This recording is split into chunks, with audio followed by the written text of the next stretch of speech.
If climate change is for real, and our planet is getting hotter or colder, and there is suspicion that human activities might be contributing, perhaps we had better act now. At the moment, almost anybody who is thinking about a very few large companies using hugely expensive technology to reduce future emissions. And we are going to need those technologies. But what about the inflated levels of carbon dioxide already in the atmosphere? Can anyone do anything about that? Well, existing greenhouse gases are a biological problem, so the answer appears to be yes, we can. Most people know that forests play a part in reducing atmospheric carbon dioxide.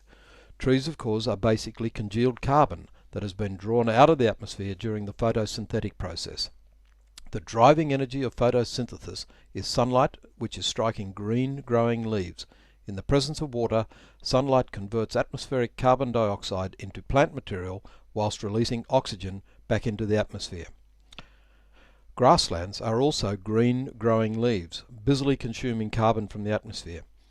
Some science shows that each hectare of healthy grassland consumes more carbon per year than trees do. In Australia, there are more than 5 hectares of grasslands per hectare of forest, and these are managed by up to 100,000 farmers, not just a few companies.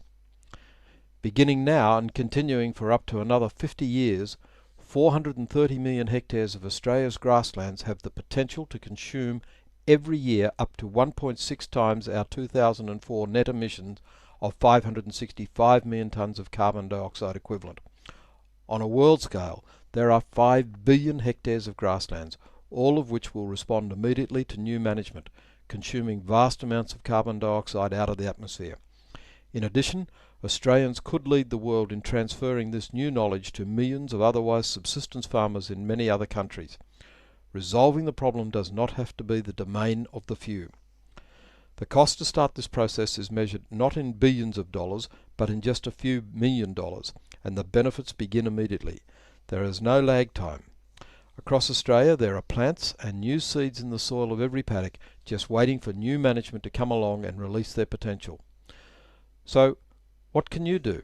The greenhouse gases already in the atmosphere are carbon pollution right now. You can write or email your federal politician and tell them you support having grassland soil carbon included as soon as possible in the forthcoming Australian Carbon Pollution Reduction Scheme. We should not need to wait until 2015 or later.